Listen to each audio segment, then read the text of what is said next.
A regular checkup is required. Regular checkup is required. Similarly, like if we had huge road infrastructure, so some kind of routine checkup is required to see that like whether everything is fine or not. And this road safety audit is related to a safety aspect of the road infrastructure. So it doesn't look like a other side, like maybe technical design side and those things that might be already taken care of. So in this road safety audit, we evaluate the entire road network from the safety perspective, whether it is like safe for road pedestrian or like road user movement or not. And if there is certain issues, how these things can be fixed up. So this we will discuss through the entire lecture. So although this is a quite wide topic, so normally we organize 1 week or 15 days course on road safety audit, like IRC has the road safety audit certification course. For that 15 days program is needed. So you can imagine that how vast this subject is, which required even the field training in order to make you fully expert of that area. But what we will do today is like we will try to summarize the things. We will try to, at least in nutshell, we'll try to present to you that like what are various aspects which had been covered in road safety audit, and how we carry out a road safety audit in field. Okay, so some stats before going to the actual topic. So currently we are like going through the pandemic mode. So although like still we don't know whether we are like on the other side of the pandemic mode or not. So in this, like more than 10 crore people got infected, and maybe we have 4.5 lakh people died due to this pandemic. And that is like entire 1.5 years. So if you see the yearly death, that comes around close to 3 lakh. And if you see the yearly death due to road accident, that is just half of that, 1.57.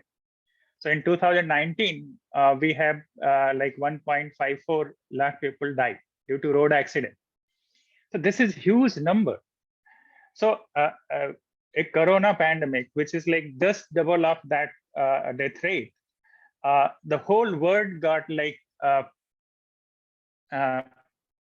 so panic. But a significant amount of people are dying in road accident, but still we are not taking that much seriously. So, but currently the current government is now putting up this road safety audit, or maybe road safety on the top priority. So for most of the roads, now they are making it mandatory that road safety audit either at different stages may be mandatory. So that we will discuss depending upon the type of road you have, like this road safety audit might be mandatory at a certain stage. So idea of like showing these numbers is that like to realize that how big this problem is. Although we don't realize until unless some our near and dear get involved in any road accident and die. So that's why like until unless somebody else is dying, we are not worrying about that. That is not correct. Like maybe this number is huge, so we should do something, make this infrastructure safer for all the road users. Now, in general, if we start seeing that, okay, what is the analysis of road accident, like how who was at fault? So why these accidents are happening, even though government is trying to build all world-class road infrastructure, but still the road accident, road fatality keeps on increasing. So if we see the MORTH report, it says that like 78% accident happen due to driver's fault. And maybe a significant amount of like 15% where cause is not known. And similarly, within the fault of driver, if you try to see what kind of fault, so over speeding is one of the major reason. But whether it is really these numbers are correct, that like 80% people are like died due to driver's fault. So whether we see that majority of drivers are not trained, whether they are not driving this their vehicle properly?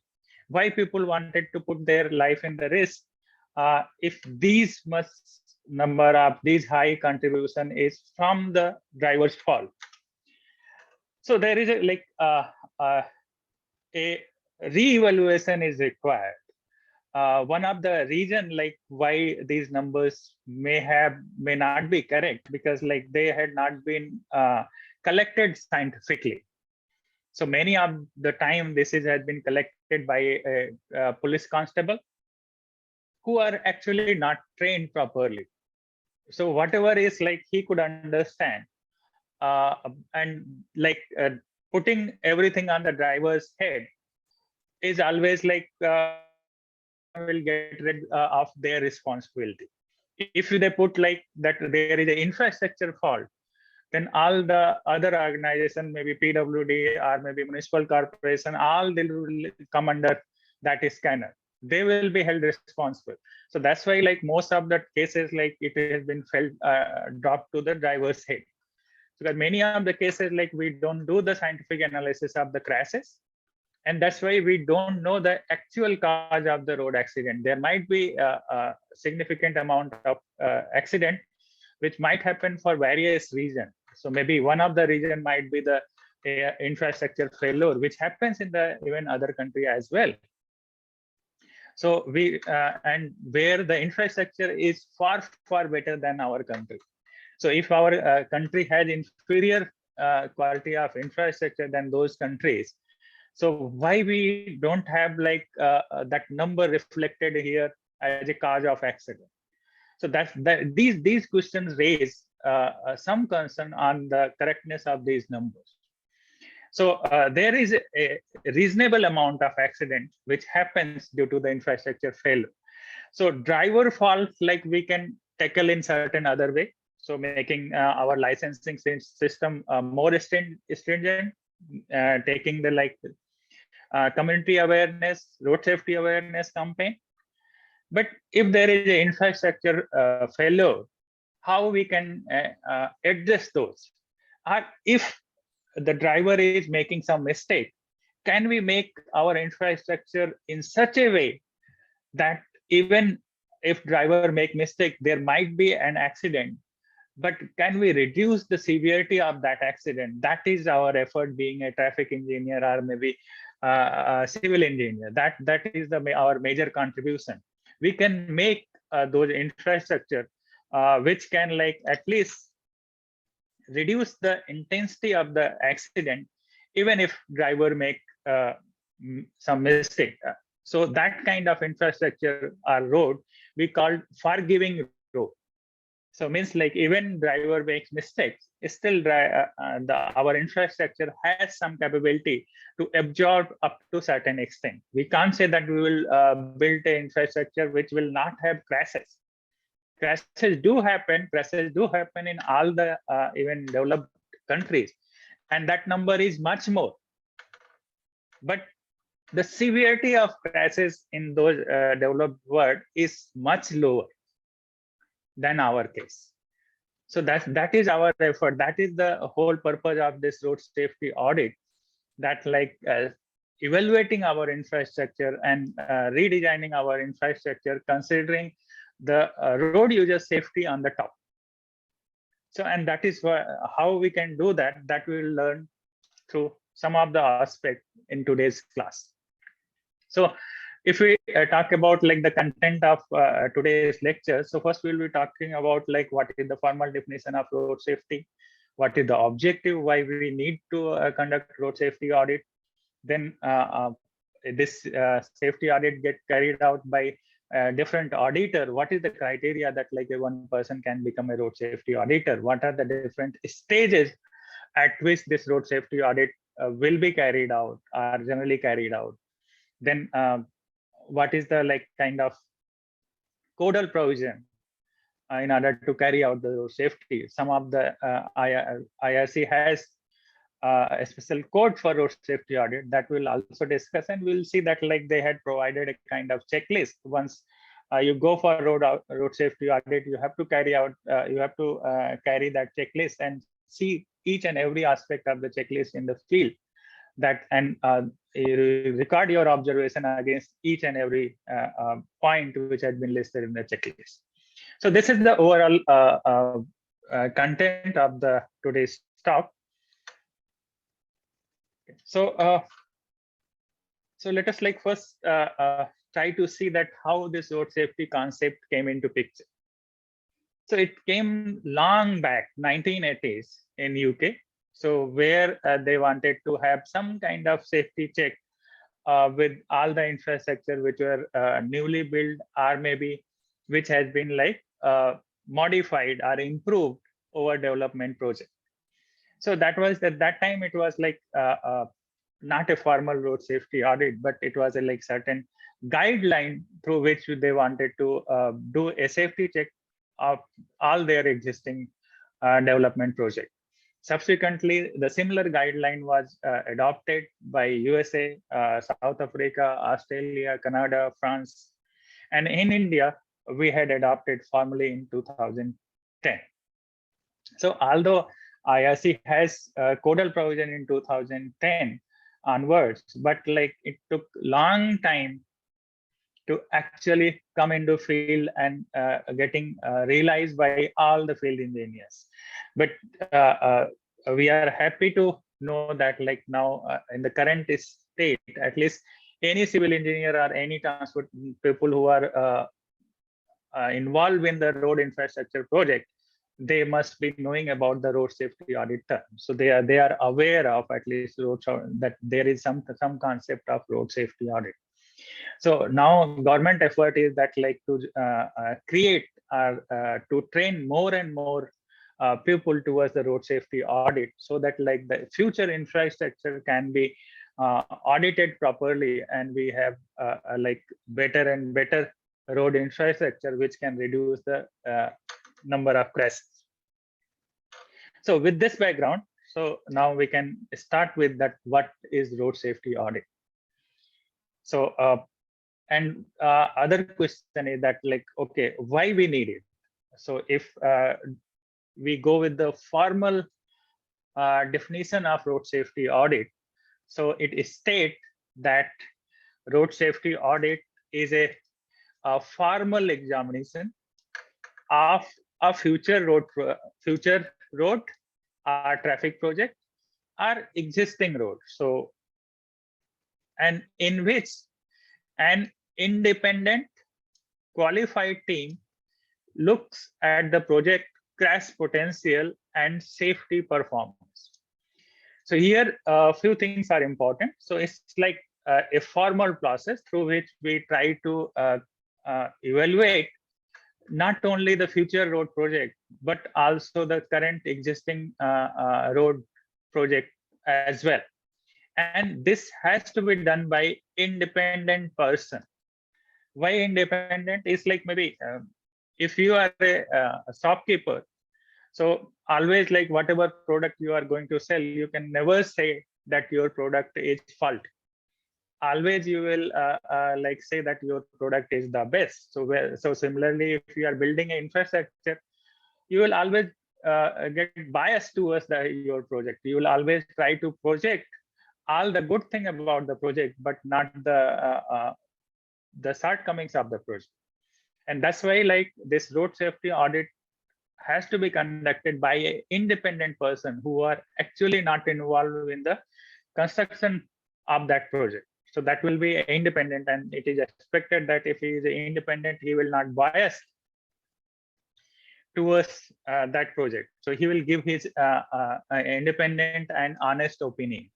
And then at the same time, it has to be qualified. He has to have like sufficient knowledge as well as experience in conducting the road safety audit.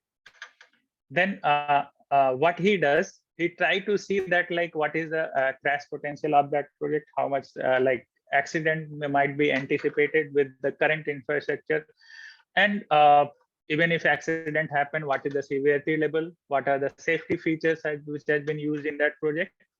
So idea of doing this is that prevention is better than cure. So if accident happen and then you build the trauma care center, you build the road health system, like maybe ambulance and other necessary staffs, in order to cure them, to provide necessary medical aid. So that is required. But what will happen if we work on like become proactive and work on that, like so that accident itself got minimized? I think that approach is better approach. So that's why road safety audit is a proactive approach, not a reactive approach. Reactive approach means that once the incident happened, and then whatever measures you are taking care of to minimize the severity, to minimize the fatality, that is like a reactive approach. Proactive approach is that like you make your infrastructure in such a way that like road accident should be minimized. Then what we do is, in this formal procedure, we assess the accident potential. We assess the road of safety performance. It might be existing road, future road, traffic related project. So, and then what we can give out of this road safety audit, we can give the input to the design process, so that like a better design can be framed, so that infrastructure should be safe. And if had been already built, so before opening to the traffic, then we can have some kind of safety measures, so that like accident is minimized. At the same time, if accident happen, the severity is minimized. Then the objective of road safety audit is objective is that ensure that high level of safety in all new road projects. So that is objective one. The other objective is to reduce the whole life cycle cost. So in entire project, all the accident cost is also part of the project. So maybe like once you try to implement all these safety measures, so you need additional money. Additional financial resources are required in order to provide those safety aid. So, but if you see the entire project life, so maybe like you will see that like whatever initial investment you had made for the safety aspect, that has reduces a significant fatality rate. And so that's why like the cost of overall life cycle cost of that project has been reduced. Then next objective is to minimize the accident risk on adjacent road network. So you have to make the entire road network safe. Then promote the relevance and road safety engineering in all road design work. So through this, we wanted to like inculcate the culture of designing the particular road network from the safety perspective as well. So currently we do from the kind of economic purpose, complying with all technical requirements. We don't give due weightage towards the safety aspect. So that is why like through this we wanted to promote the road safety engineering. Then ensure and promote the safety for all road users on new and existing road.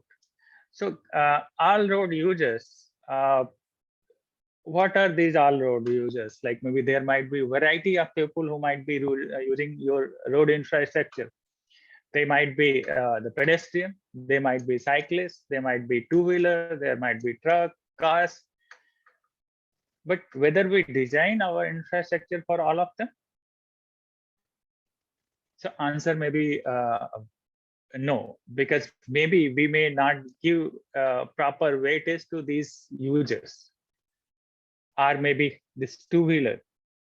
Our majority of design get biased towards motorized traffic. So maybe it might be biased towards the trucks or heavy vehicles. It might be biased towards the car. but maybe we may not provide all the facilities which is required from the pedestrian safety point of view.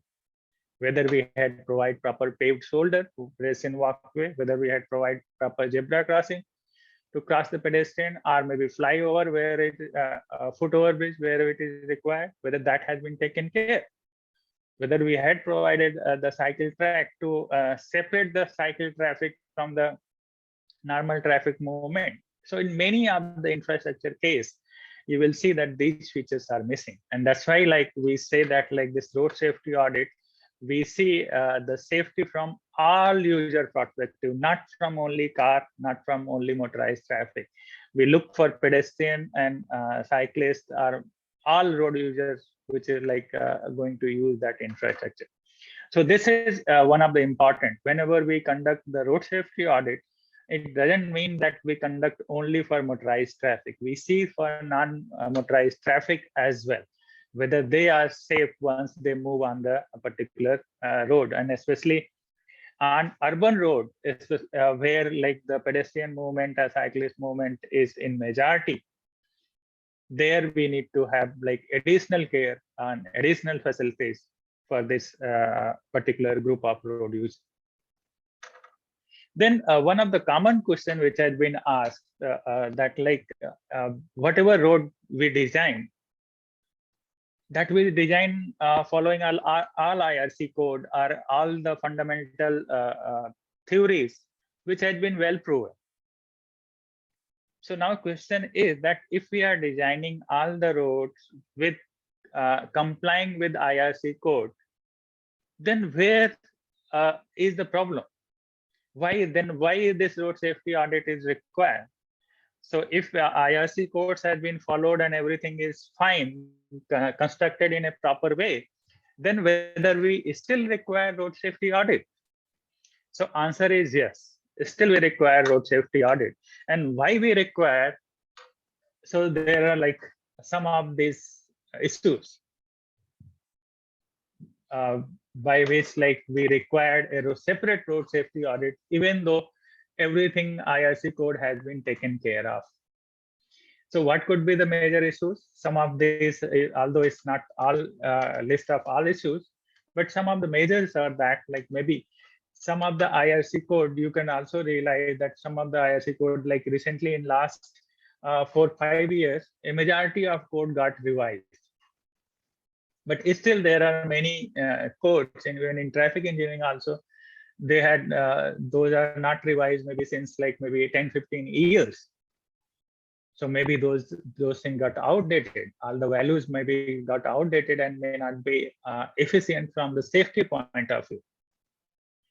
And then other issue is that like maybe IRC code give the design for horizontal curve. IRC code gives the recommendation for vertical curve. But many of the cases you will see that horizontal and vertical curve come together. And these are like the special cases, and it's not that easy, it's complicated.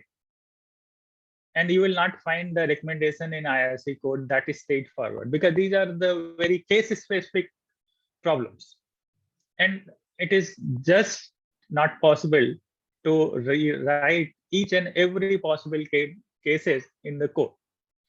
So some of these things are left to the judgment of the engineers based on their experience, and there is a issues. So once these kind of complicated or combination of elements design comes, there might be chances that there might be certain issues. Then sometimes like we wanted to, as an engineer, we wanted to provide the our concern is that like provide the services to the upcoming demand. So our like major concern is to supply side. We try to provide as much supply as possible. Means the capacity we wanted to increase. So maybe in order to increase the capacity, sometimes maybe like we may reduce the footpath width. We may reduce, even eliminate some of the features which might be required, like maybe cycle track. We don't provide those facilities in order to make the road wider and wider. So that is one of the reason that like might be you might get compromised to some users like safety perspective in order to improve your capacity. Then maybe another possibility that like in design everything was correct, but whether they were constructed in a similar spirit. So maybe like in paper everything was correct, technically correct, but once it gets translated in the field, there might be slight change, and that slight change might have like a lot of change towards the safety. Who will take care? So that is also there. So these are certain issues like which make the road safety audit mandatory, irrespective of even though road is properly designed, properly constructed, but many of the cases they had not been designed keeping the safety on the top priority. And that's why like this one check is required at every stage of the a particular transportation project. Then what is the aim for this road safety audit? So that in some other word we had already talked about, to minimize the risk and severity of accident, to minimize or avoid accident on the network, to meet the need of safe use by all road users. So that is always important. So this word will keep repeating and multiple times in this road safety audit, that like we design the infrastructure not only certain class of certain group of users, but all group of users. Then reduce the long-term costs that we had already explained. Then improve the awareness of safety design practice, so that through that like even the engineers who are involved in the designing of the project, once this road safety audit like highlighted some of the shortcomings, they get to know that okay, these are the issues related which might create this kind of safety problem. So maybe once in future, once they design a particular infrastructure, they will be ensure that okay, this kind of mistakes should not be there in next time. Then who can carry out this road safety audit? So till now we had seen that okay, road safety audit is like mandatory. So if it is mandatory, what is the benefit? What is the aim that we had discussed? Now we'll come to the next step, that who can carry out the road safety audit. So for that requirement is that like it should be carried out by the specialist. That is obvious. That is like a technical job. It's not like any routine job. So and that person should be independent of the design process or the project process. So that independent person should be there, not from the same organization. And he should have expertise and experience in road traffic engineering, traffic management, in road design, road construction techniques. And normally there is like a team size, and that team size varies depending upon that like what is the type of project or what is the scope of the project is. So minimum 3 members is recommended. So the team one will be like identified as team leader, and the team leader should have 5 years experience in traffic engineering field and road safety and construction field. He should have like a road safety trained person, and at least 3 road safety audit he should able to carry out. So these are the like some pre-requirement to become a team leader that is listed in IRC code. Now, once you identify the team, then how to move ahead? Like who are the component, or who are the organization who will be involved in this road safety audit process? So one is that like there will be a set of road safety audit team.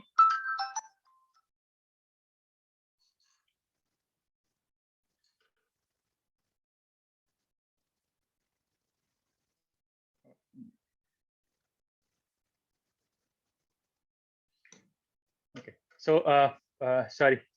So we have 3 different organizations who are involved in road safety audit. So one is that like road safety auditor team. So which will identify the road safety issues, who will inspect on the site, and will have the meeting with the designers and the client, and then will finalize the recommendation. Then who are the other party which will be involved in this road safety audit work?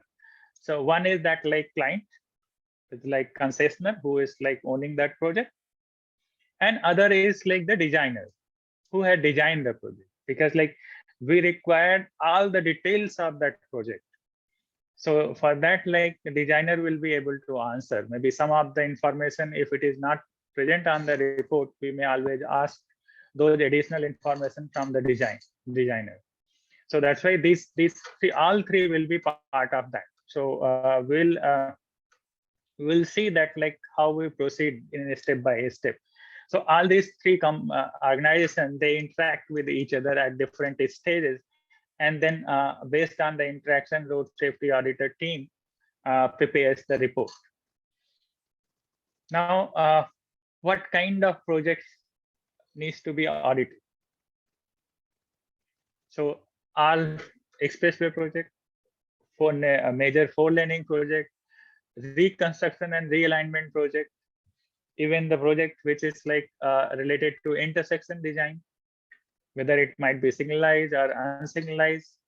Then other road users like pedestrian and bicycling route, if it's something it's got designed, that also needs to be audited. Then is there any local traffic area management scheme? So that also needs to be audited. Then if there is a crash reduction scheme, that also get audited, that whether it will be feasible or not, whether all the safety measure had been taken care or not. Then if you are going to build a grade separator or interchange, that also go through the safety audit team. Then if you had approach to the bridge rail, those also. So all these projects are eligible for road safety audit. Now, next question comes is that like what should be the frequency of road safety audit, and which one will be like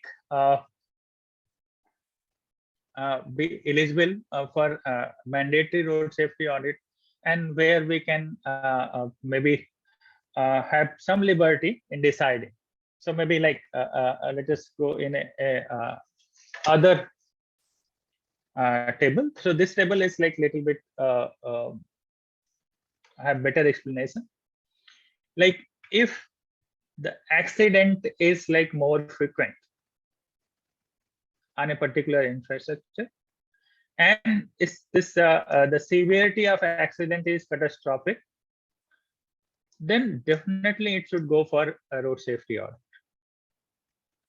But if this high severity accident, even if it happens occasionally or maybe rarely, still it has high priority, that like you should not give any chance to have such kind of accident.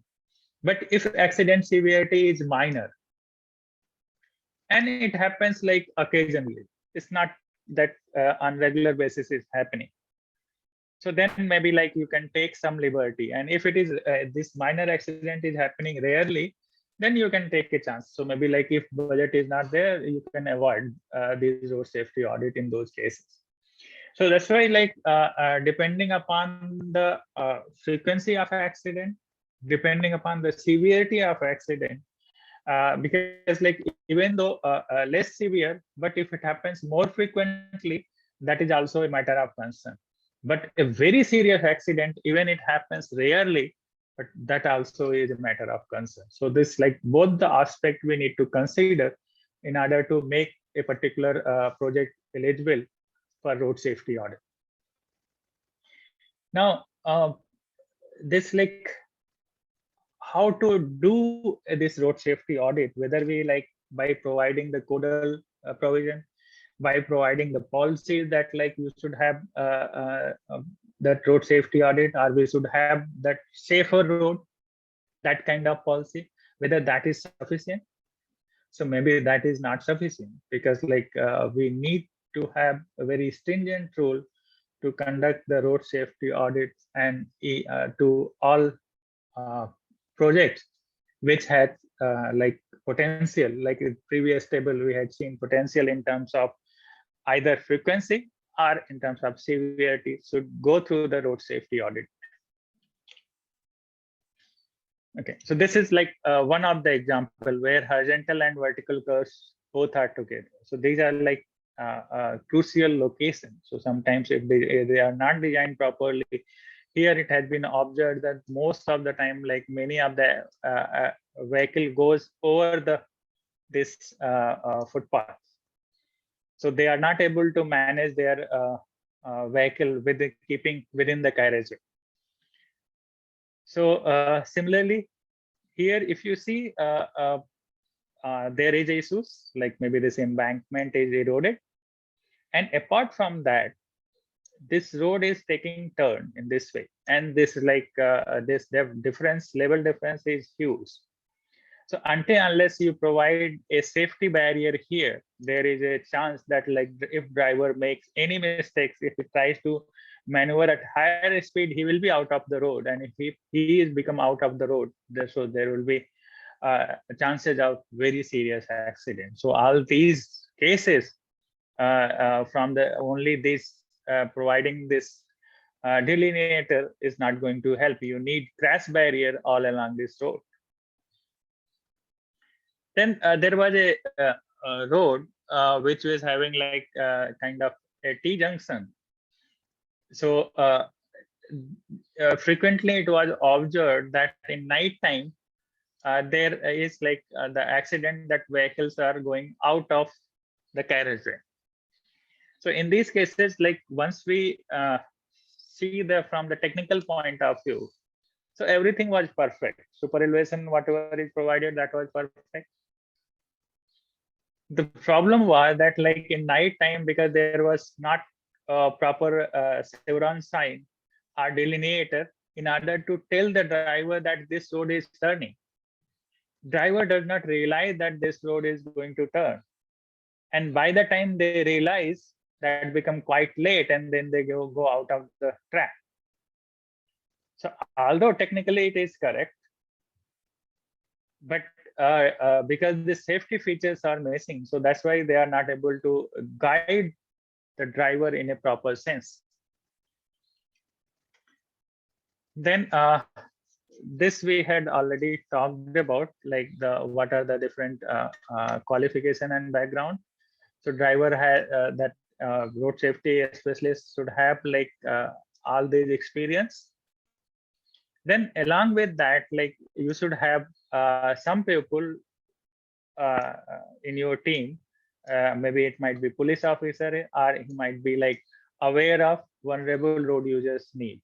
So means like non-motorized vehicle, pedestrian, cyclists, and two-wheelers. So what is their requirement? That person should have enough expertise in that, so that like he should have able to guide them properly. Then so here like this team is like minimum 2%. It can go 3 to 5% depending upon cases. So IRC suggests like at least 3 per auditor team should be there. 3% should be there. Okay. So now how to carry out this road safety audit? So first job is to once you had been given that like you have to conduct a road safety audit for a particular project. So first step is that you form a team consisting all the expertise which we had just discussed. Then once team is ready, you get all the background information of the project. You call all the documents of that project, go through it, that project, that what is this project, what is the basic purpose of the project, where it located, what is the other characteristics of the project. Once you go through that literature, then you have a meeting with the concessionaire, with the designer, to understand their point of view, what kind of precautions they had taken, what were their issues, where there might be certain specific patches, where they might have facing lot of issues. So all those background information you should get. So once you have all those background information, then you go to the site and inspect the site. So maybe you see that like those locations, all the potential location where accident can happen are already happening. Then you should carry the checklist of IRC code. So that way, like you will fill the checklist that corresponding to this component. What is the field observation, whether that element is properly designed, whether that is present or not. So we will quickly see the checklist as well. So you will just keep filling the information against each checklist. Then once that is done, so you will be taking a photograph. Photograph is like very important evidence in this case. And like if this photograph should be geotagged, that is always preferable. Like maybe you should have like lat and longitude of that particular location where you are, and date and time. So all these things, like in most of the now even a smartphone, if you are taking a photograph through a smartphone, there are many apps which will like put this information on the top of the photograph, so that like this become authentic. Like you will be aware that okay, this photograph corresponds to this location, it has been taken in this date in this time. So this evidence is and even wherever required, you take the video as well, take the measurement. So all this data you need to collect from during the field visit. So then you can come back to the office, try to work on the problems, try to suggest some solution, and prepare a report. And once this prepare a report, so you again you have to conduct a meeting, so that like whatever recommendation you are going to make, whether what is the concessionaire comment, what the designer comment, whether they are going to agree with that or not. So maybe like if they required, like if they had certain concerns, so whether that is possible to accommodate in the report or not.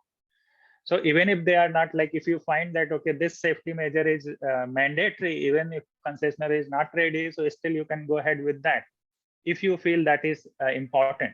But if you see that like there is a genuine concern of the concessionaire, so you can rework out and you can provide the alternative, because like in order to rectify a particular problem, there might be multiple measures. So if some of the measures may not be appropriate, whatever you are suggesting or is not suitable for the concessionaire, depending upon certain constraint, so better to suggest those measures which are agreed to all of them, so that like finally it should get implemented.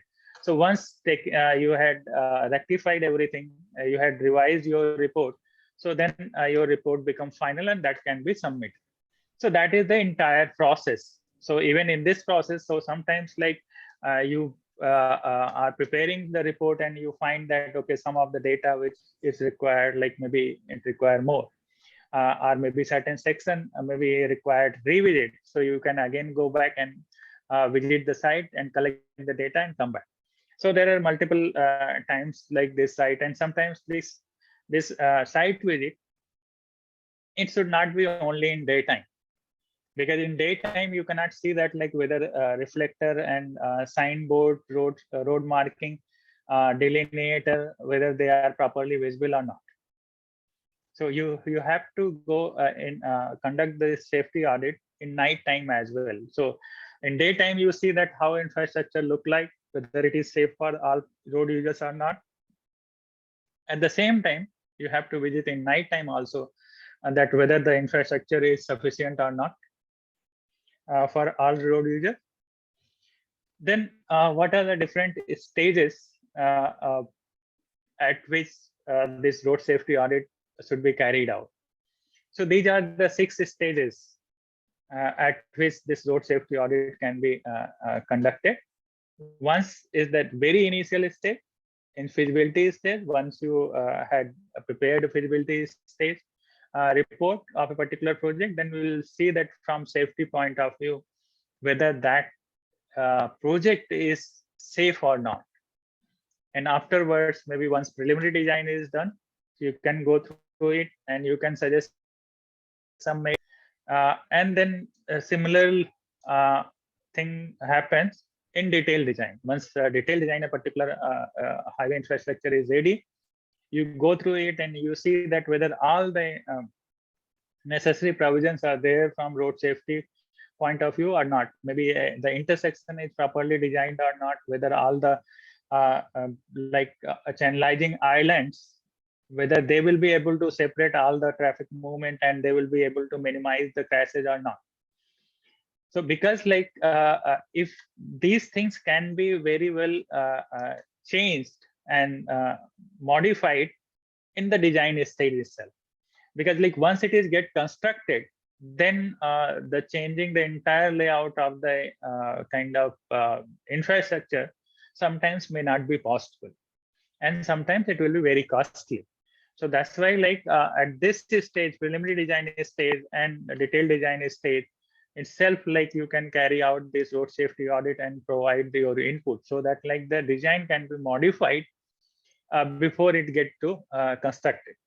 And once during construction also, you need to see whether all the safety measures has been taken care or not, whether construction worker, whether all the safety has been taken, whether the road users, even though construction is going on, whether all the safety measure has been taken for other road users or not.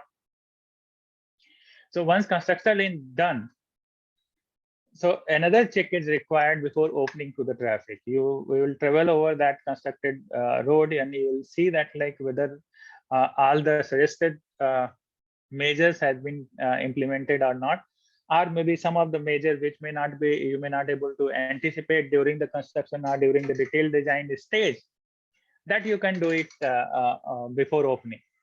So that's why this pre-opening road safety audit is equally important, because once it is open to the traffic, and if certain element or certain intersection is not properly designed, you will see that accident start happening.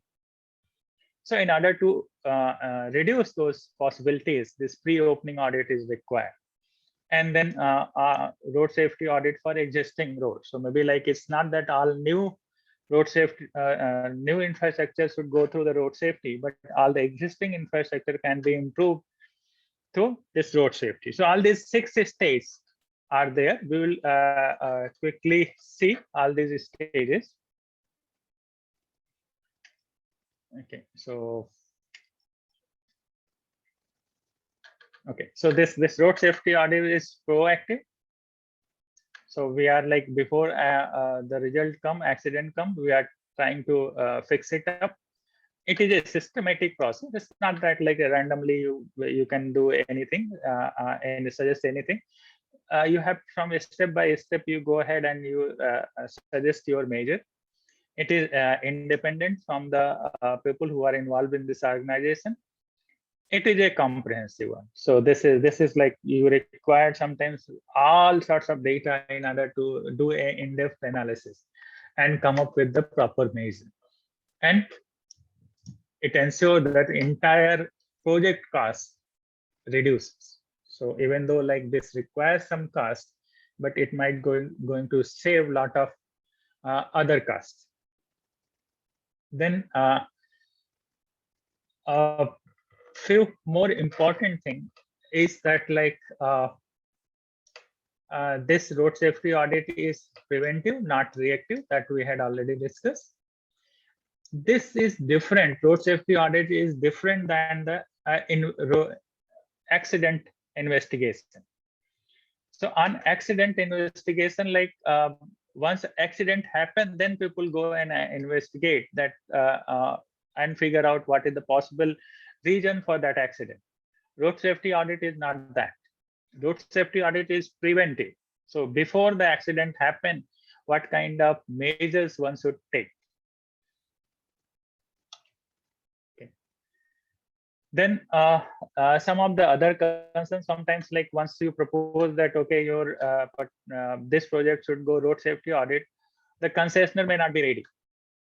They had certain conception that maybe like road safety audit may designer may ask that you redesign everything. That is just not possible. The road safety audit scope is not that wide. You cannot suggest that redesigning of entire thing.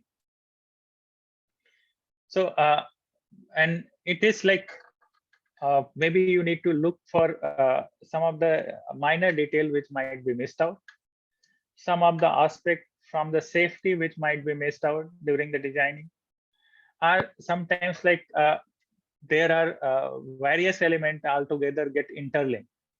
You need to see that like once they all get combined, then how it is going to perform from the safety perspective. Those things needs to be evaluated under road safety. Then you need to see that like how this infrastructure is going to perform from vulnerable road user point of view. So vulnerable road user consists of pedestrian, bicyclists, two-wheelers. All these are the vulnerable road users. Then whether particular design is quite confusing. Sometimes the intersection is designed in such a way that like road user are not able to perceive properly. So you designer might have designed it for some different perspective, but road user is not able to get that perspective, and that's why he commit mistake, and accident might happen. So road safety does not have a scope to redesign a scheme.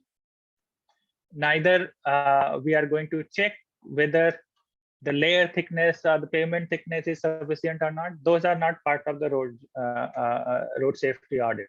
It's like not evaluating the technical kind of specification.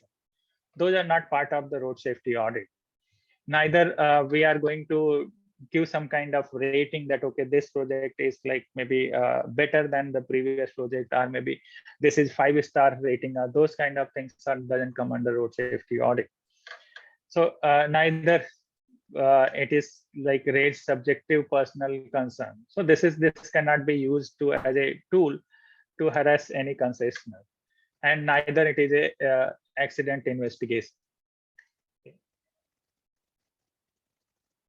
Okay, so this we had talked about multiple times, but like still we'll highlight some of the aspect. You will see that it's keep on repeating. So idea is like so that it should be very clear what road safety audit is and what road safety audit does not include. Like traditionally safety review, like always these are a part of the normal any highway project, that they keep doing the safety review at regular interval. So safety review is always reactive. Like if some accident happened, they try to see that like why this accident happened, they try to fix it up.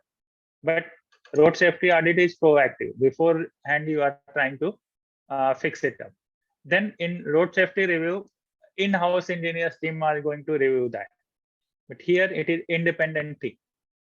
Then it's like feedback is taken from the field. In this case also feedback is taken from the field. And here they try to see that whether the design is comply with IRC code or other technical codes or not. But it might be a comprehensive. It might take above that those standard compliance. It sees that like in comprehensive way, in considering all the human factor, whether it is going to perform in a similar way or not.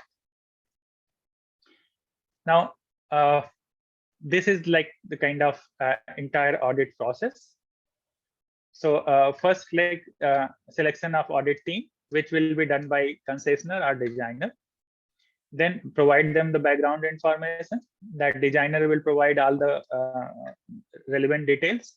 Then hold the meeting. That will be concessionaire and designer, both the team will work together. Then it will provide all the documents, which will like have all the details. People will audit team will visit the site and again go back to the documents, again visit site. So till they got each and every information and try to figure out what is the problem and how it can get rectified. And based on that, they prepare the road safety audit. And once the road safety audit is prepared, then and holding another meeting, and then providing the response. And then if there is any change based on the suggestion of designer, then you can implement the change. Okay. So now, what are the different stages road safety audit is required at different type of project? If it is a major highway scheme, so feasibility road safety audit is required, even preliminary design, even detailed design, construction stage, pre-opening stage. So the stage it is required a road safety audit. If it is a minor highway, so maybe pre-feasibility is not required. Only the like preliminary design, detailed design, and maybe construction stage also the road safety audit is not required, but pre-opening road safety audit is required. Similarly, if you had like expressway, which is quite important, so all stage audit is required in this case. But if you had like a minor road, say only traffic management or traffic calming improvement, then maybe preliminary stage is required, detailed stage is required, and pre-opening is required. So this table is basically gives you that some idea that in different types of project, what are the different stages of road safety audit is required.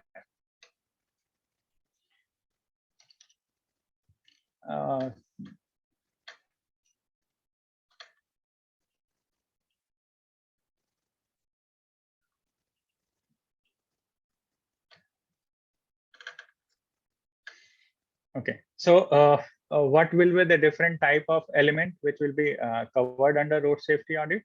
So basically, you will see that like all variety of road safety audit thing will be covered, and maybe let us this will discuss in subsequently stage by stage.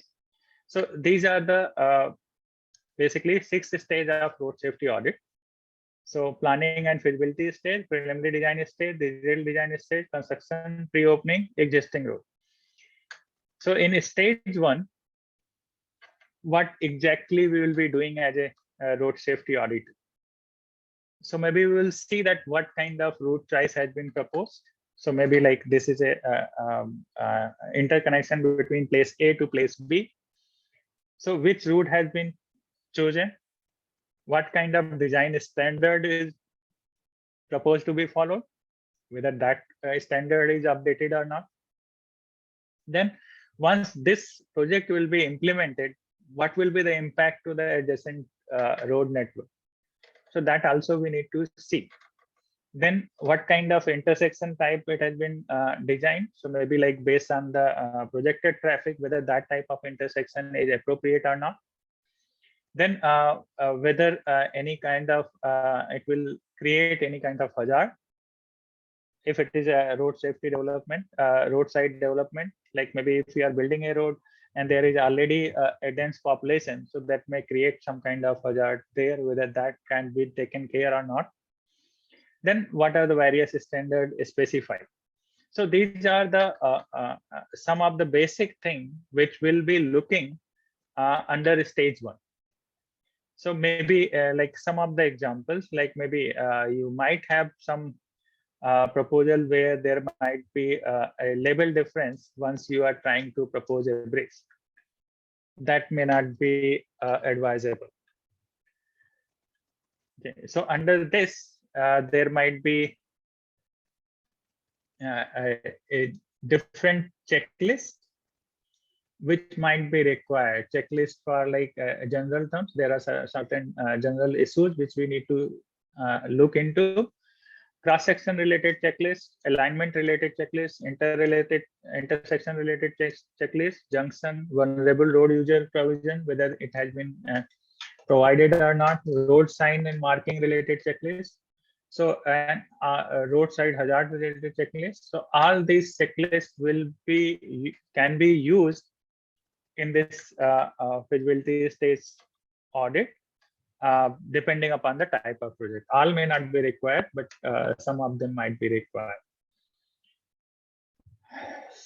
Like if you are going to propose a like maybe a bigger junction, but you have just a small road tree. That may not be a good idea. If you had wide open areas along the intersection, so that is going to create a lot of confusion. People will be moving at their own path.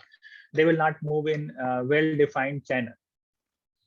Then some of the other provisions which might be you will be looking at this stage, maybe like whether overtaking opportunities are provided at regular interval or not, because that is also important. You cannot have like a longer stretch road without having overtaking opportunities, especially once you have like kind of a smaller road.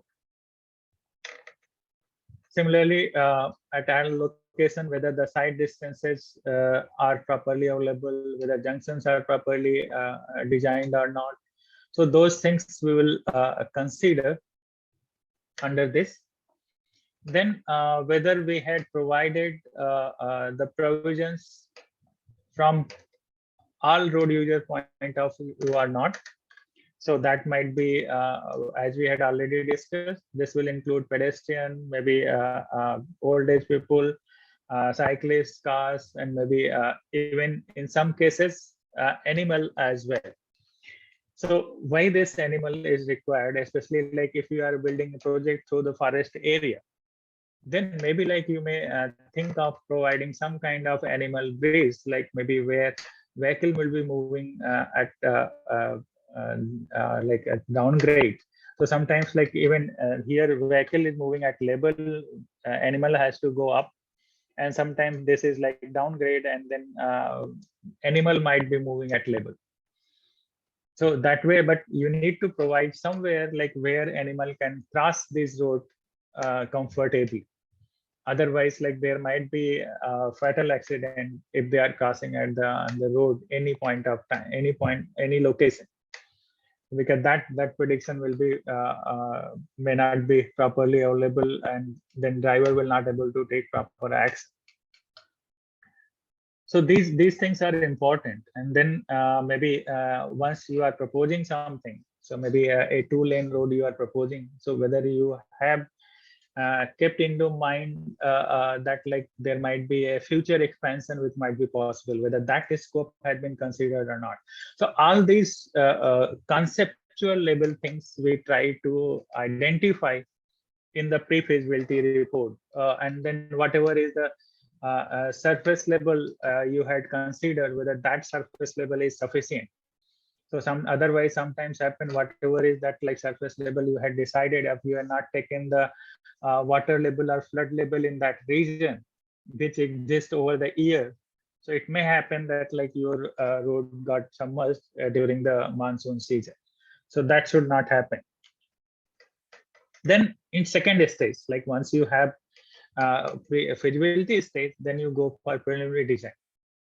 So in preliminary design, we mainly concerned with the geometric design, alignment design, then intersection layout. So here a detailed layout will come, whether it is the signalized intersection, unsignalized intersection, what are the size, what are the eye lines, then vulnerable road users. So these 4 components we will focus more in detail in this stage audit. Then in this, like all this checklist will be used, all the alignment, horizontal or vertical alignment, side lines, then intersection layout, lane and shoulder width, super elevation, overtaking lanes, and all others. Then in stage 3, where this is a detailed design stage. So here all nitty-gritty detail will be there, even the placement of signs.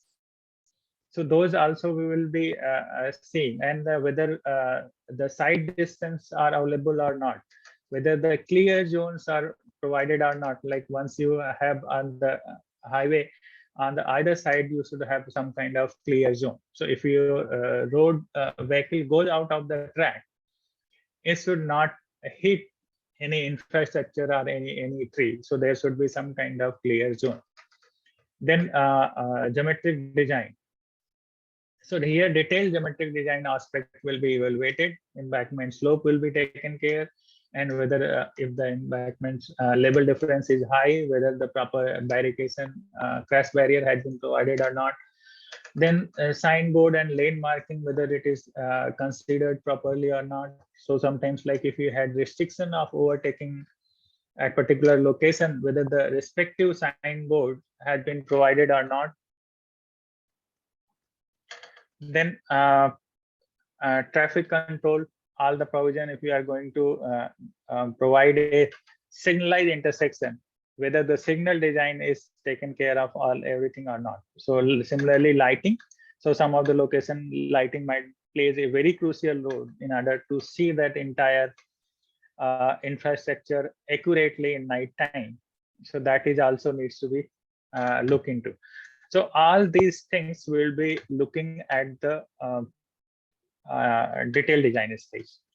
So these are the checklists which will be using, these are the components which will be using in detailed design stage. So maybe like some of the examples are like, maybe we might have designed or placed too many signboard at particular one location. That is not appropriate. Like we are expecting that like maybe users to read all the possible signboard. That is not possible. Then maybe we had come up with a very nice landscape at the rotary, but that create many other safety issues. Like once you are moving in this direction, you don't know that like what is the vehicle here on this side. So that kind of design should not be promoted. Just a minute.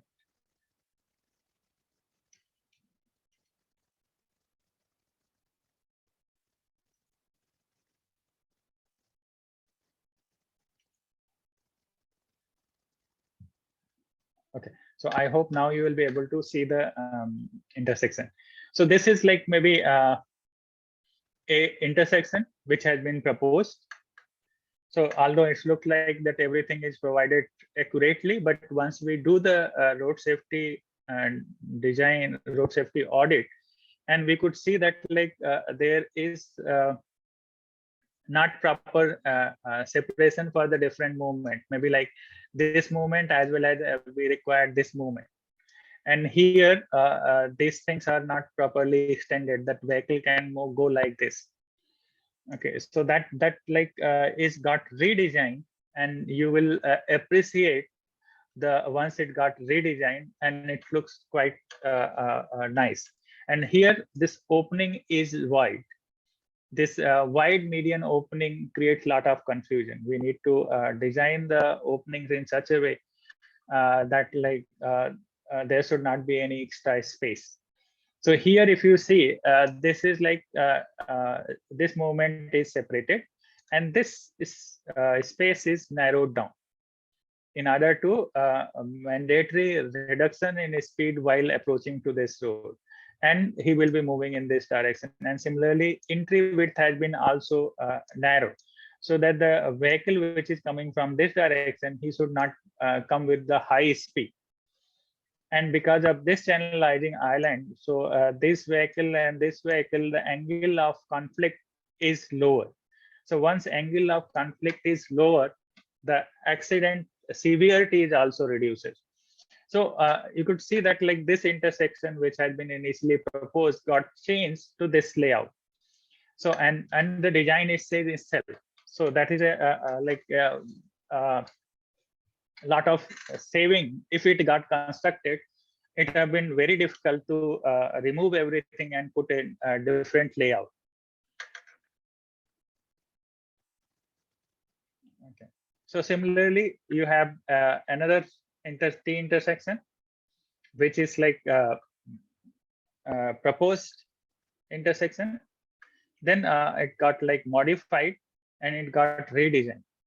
So here you could see that like for different moment, the different channelizing island is provided. So here, because the space is not there, so we don't have any physical island. We have just ghost island, means there will be marking only. There will be no physical structure will be there. So similarly, there are like, if this is an intersection, there might be, it got redesigned. Maybe you may have like some kind of island here so that this movement and this movement should be separate. Similarly, if you see a complex intersection design, so here once we conduct the road safety audit, we could see that like this divider, this width is varying.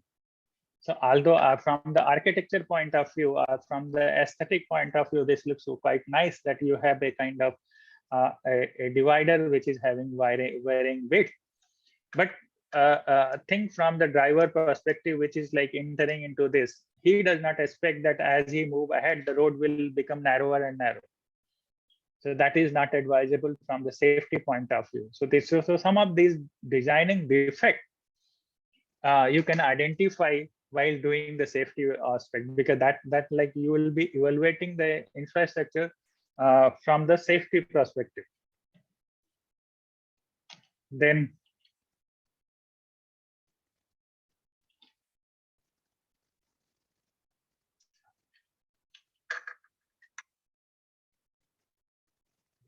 so here maybe this location.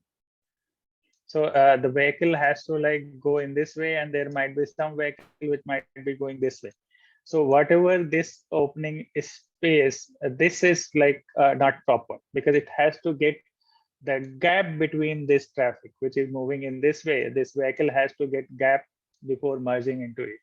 So this weaving length is very small. So maybe vehicle may either stand, or it will just get into the traffic with at slower speed. So that will create lot of hindrance, and maybe you may see that like there might be frequent jump in this part.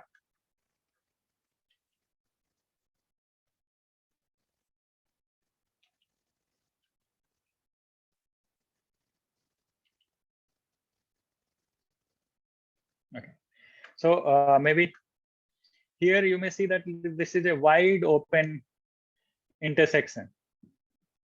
So these kind of wide open intersection without having any divider and channelizing island is not appropriate.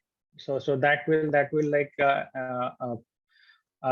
provide opportunity that vehicle can come at any speed and like hinder the main through movement traffic. So that is not appropriate, because if you have channelizing island here and maybe like some rumble strip here, so you can ensure that this vehicle has to does not enter at higher speed without looking for the proper gap. So if that happens, there is a chance that accident might happen between this and this traffic.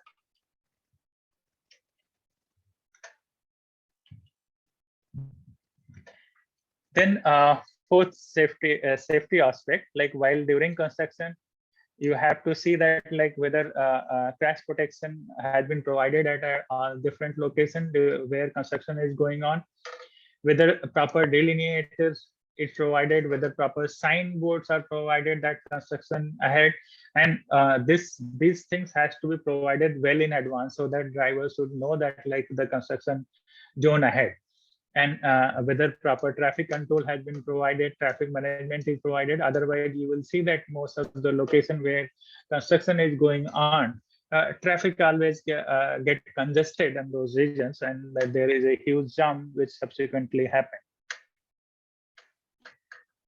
So in this case, like, and then other stage is that like pre-opening stage. So this is like once this is conducted once the project is ready, and it's like just going to open for the all the road users. So here all the previous road safety audit reports we need to see and see they're all concerned. So whether all concern has been addressed or not, because after that like it will be open to the traffic. Then we need to see that like crash protection point of view, all the opening, all the like structure which are very close to the carriageway, whether hazard markings are present or not, whether signboards which has been laid down, whether they are correct or not, whether their placement is appropriate or not. So all those things we need to see not only in daytime but in nighttime as well, so that like traffic will be uh, ensure traffic movement can be ensured, safer traffic movement in daytime as well as nighttime. Then this might be like how we conduct this audit is that maybe like we will be walking through the entire corridor. Sometimes we use like, if it is like a highway section, so we prefer to use different modes which might be generally applying on the that road in majority. So maybe like once we just walk through and see the important location, so there may be in car we will try to see that like whether everything is visible properly, all the signboards are visible. So even if this is like a truck proportion, heavy traffic is significant, so maybe it is always preferred to move over truck as well once in nighttime, because the driver labels are different in cars and trucks. So some of the signboard or illuminator which might be very much visible from the car may not be visible in the truck. So you have to see all the ways. Then sometimes like maybe during construction there might be some other construction might happen. You might have placed one signboard here, but some fancy signboard somebody else has placed nearby. So before opening you need to see that like to remove all this, like so that like driver attention to go to this signboard, not on this signboard. Then whether crash barrier whatever is provided, whether that are sufficient or not, because here you could see that this road is turning here. So maybe there might be chances that if delineators are stopped here, so in night time driver will not able to perceive this turning, he may go in this direction. So this crash barrier has to be extended till this place, so that like this delineator will guide the driver to move in a proper way. Then sometimes like you build some of the facility, but that creates problem. So maybe like some of the vending machine or other infrastructure you had built for the road users perspective, but the vehicles which is coming from this direction may not able to see the vehicles which is coming from this direction due to this infrastructure. So this can be very much perceived in the pre-opening stage. So once you walk through, you can realize all these problems.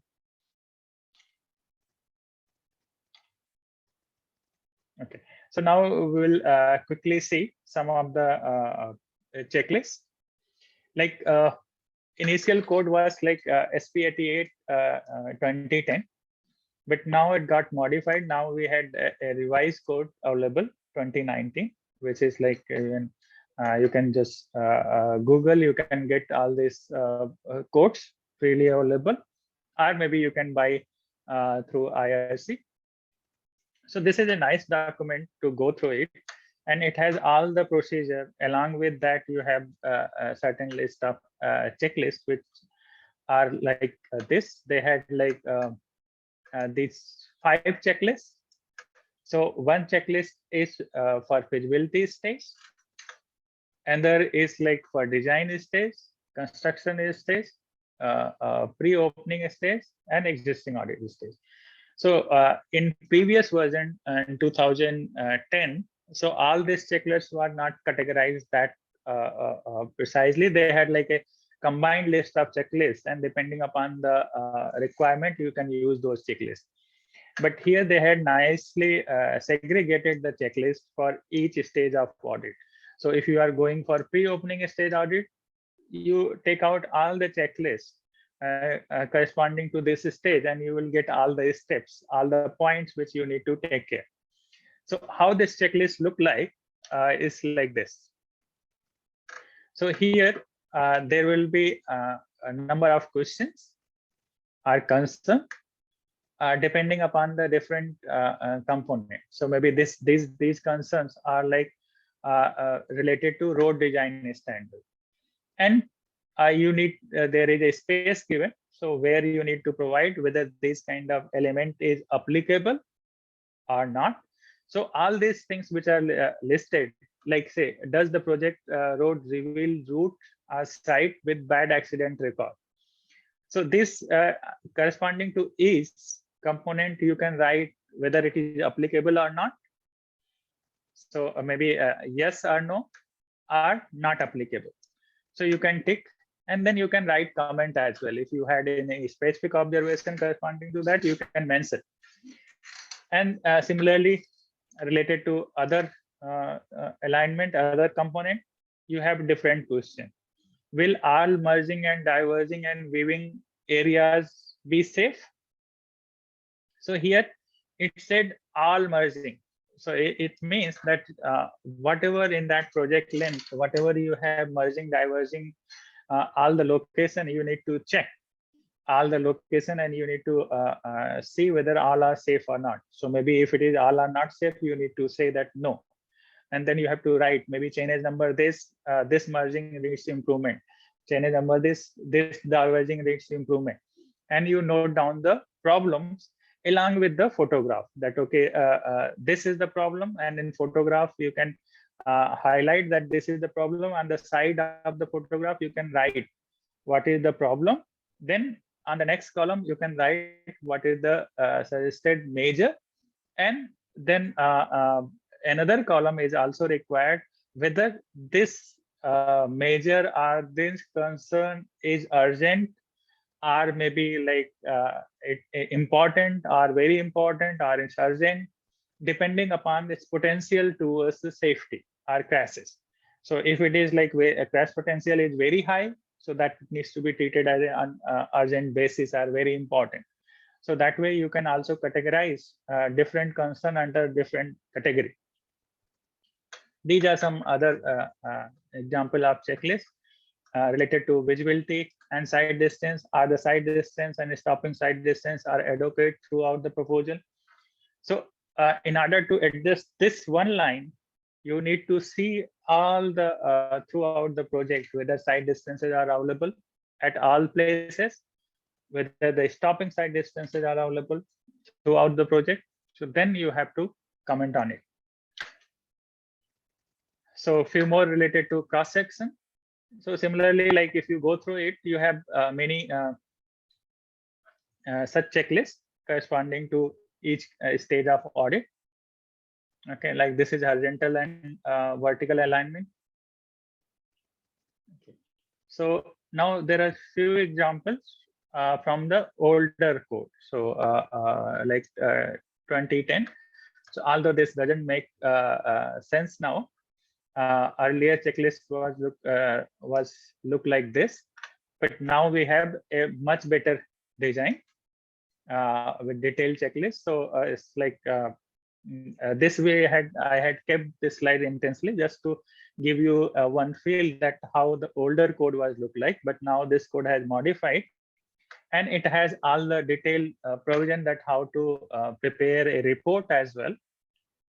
Then okay, so these were the checklists in previous codes. So you could see that like there is a long list of checklists. Now they had modified, they had clubbed it and make the list of checklists corresponding to each stage of audit. So I will give you some elaboration that how to fill this checklist. Okay, so maybe like you need to have the project name, everything, auditor name, date, and this kind of Excel sheet or print hard copy sheet you should carry, and keep filling up based on your comment. So is the prevailing speed level is desired? If it is desired, yes, then maybe like you need to put your comment that at congested location at some place the speed drastically reduced. So maybe you need to look at that location, that why speed drastically reduced and what could be the provisions can be made in order to make the traffic flow smoother at that location. So that kind of observation you can make under this checklist. So whether the plantation obstruct the visibility or mask the view of sign. So if no, you can write no. But if yes, so you can write that what are the changes at which like this problem exists. So once you go back to the office, you can prepare the detailed report with the pictures that, okay, at this location, this is the picture how plantation is going to abstract the view of a particular signboard. So these are some other aspects, like whether the signpost provided are sufficient or not. So you need to write yes, no, maybe no. Most of the location they are missing. So these are the observations. So that way, like once you conduct all these observations and get all the details from the field, then you go ahead and prepare this report, and then like you can submit. So with this, like tentatively, we had covered all the aspects. So maybe like I will take maybe one more minute. It's like to just highlight one thing, that like we have a transportation research group of India, where it's like have all variety of accident activities. It has like kind of mm, conferences, webinar, many other. So academician, all the field practitioners who wanted to part of it, they can join this group. And currently we have kind of representation more than 100 different organizations, academic versus field people. So that is all. Thank you. Now, if you had any question. Thank you so much, sir. The session was very interesting and valuable. So participant, do you have any questions? Please unmute yourself and ask.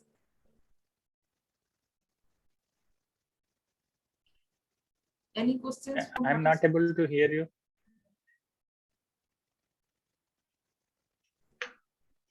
Okay, sir. Sir, am I audible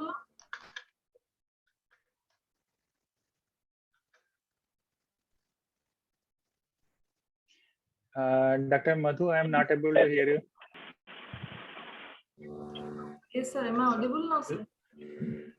Now I'm audible. Now you are audible. Thank you so much, sir. Session was very interesting. And now the participant, if anybody want to ask any questions, they can unmute.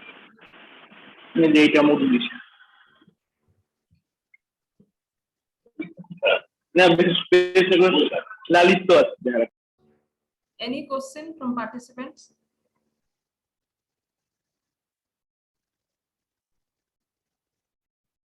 I think, sir, there is no question from participants. No, madam. Okay, you can ask. In India only we have urban, rural, villages. So these codes checklist for auditing, is it same for all conditions in India, or it is same code, or for villages it is different, rural area, semi-urban area, urban area, same code it is to be followed, plantation and other things also, safety aspect? Yeah, it's like road safety. If we say road safety audit code, so IRC SP 88 is the road safety audit code.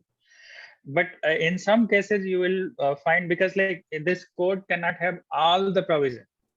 So what it will say that, like it will say that whether the plantation follows the relevant guideline. So once it said that relevant guideline, what you need to do, that like you need to refer relevant IRC code. So from there you have to take the codal provision and see that like whether that plantation has been followed based on that guideline or not. So this actually code, this road safety audit code will not have all the specification. It will just highlight those points which you need to check as a road safety auditor, but it has to be checked with the relevant codes. So once it says that like whether intersection is serving the intended purpose, So it means that like intersection design and those things will not be provided here, but that for that, if you wanted to see that whether this intersection is really designed in a proper way, considering all the layout and other things. So for that, you have to always refer to relevant code. What I feel is that only it's a time constraint, but then specifics should be incorporated. I mean, accidents still happen. Your village condition is different. New drivers, they don't know a lot of things. So conditions are different in the village, in the urban area and the rural area. So this is there, but then it should be revised and updated for like different conditions. Because still accidents happen, and then due to the ignorance of a lot of things. No, for that there is a rural road code. Okay, so IRC has separate code for rural roads. Many of these component you will find there also. But this code especially talks about the entire procedure to carry out a formal road safety audit. So it doesn't mean the other codes does not have safety provisions. So if you go through the rural road code, or maybe similarly, some people has like concern related to hill roads. So there is a separate code for hill roads. So you will see that many of the concerns get addressed through these codes. But yes, they will not talk about road safety audit, but they will have a majority of provision in place. So if you follow those provisions, you will find that, okay, your safety concern is automatically addressed. That will be all, madam. Yeah, because like we are busy in the institutes also. So 5-day FDP, like at least online we can manage. Of course, some things we have to report also. So yeah, PPT session 2 का आया नहीं था, and session 4 also. जल्दी से upload कर दीजिए, madam. And then I think next week this one session 4, sir. After completing section 2 also, section 2 also it didn't yeah, come. for session 2 I have communicated with the resource person. I got chat box. Yes, yes. Next one is at 11:30. Yes. So any today, other so I am busy today. I'll have only 2 more hours. First half and after lunch 1 hour. Because I have lab also. Okay. So do you have any questions? Other participants? Do you have any questions? Hello. Good morning, sir. I would like to ask: are there any research areas that we can have in road safety topic? Yeah, there are many. There are many, in fact. But so one of the some of the limitation is that like if you have access to the accident data, then you can do many research. Or even though if you don't have access, then you can do some kind of research which may be like where you need to collect the data on the road. So maybe like in curve at curve location, whether how the speed varies, and maybe a mix of, if it is like a mix of like curve and a straight section. So whether how is the curve geometry related to speed reduction, operating speed models can be developed, like, okay, maybe design speed might be something for that curve, but you will see that the majority of vehicle might be moving at different speed. Okay. So that we call as operating speed. So that operating speed models can be developed. Then many other safety related aspects can be addressed, that like how the lateral acceleration varies over the curve, then driver workload, how it changes at different geometry of this location, like maybe whether it is a curve or intersection or maybe T-junction. Okay. The driver stress level gets changed. So there are like many of the institute got involved in like more detailed driver behavior studies, especially from the safety point of view. Okay. Okay, sir. Thank you. Thank you. Yeah. So any questions from other participants? Yes, good morning, sir. Sir, how we will correlate that road safety audit along with that with the pedestrian safety audit, sir? Is there anything different, or that is same only? That from that we can take the data and do the research, sir? Pedestrian safety is actually part of the entire road safety audit. So Yes, sir. because pedestrian is also one of the road users. So once we do carry this road safety audit, we need to think of that, like whether the particular infrastructure is also safe from the pedestrian movement point of view or not.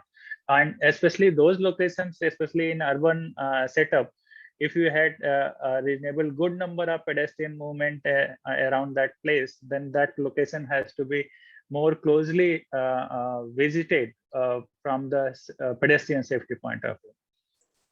Okay, so maybe like you need to check that if a particular location, if you had more number of accident related to pedestrians, so maybe those locations you can go and carry out this road safety audit related to pedestrian aspect.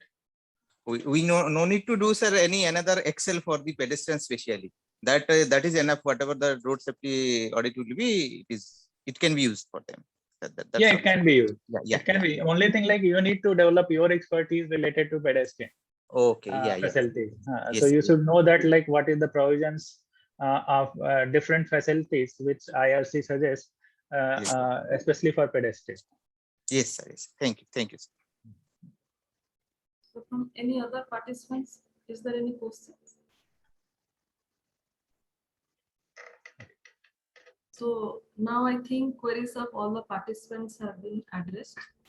So sir, it is an honor and privilege for me to invite you to participate in this FDP program as an expert speaker.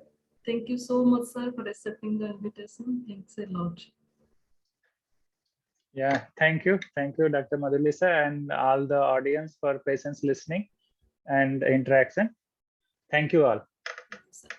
Thank you, sir.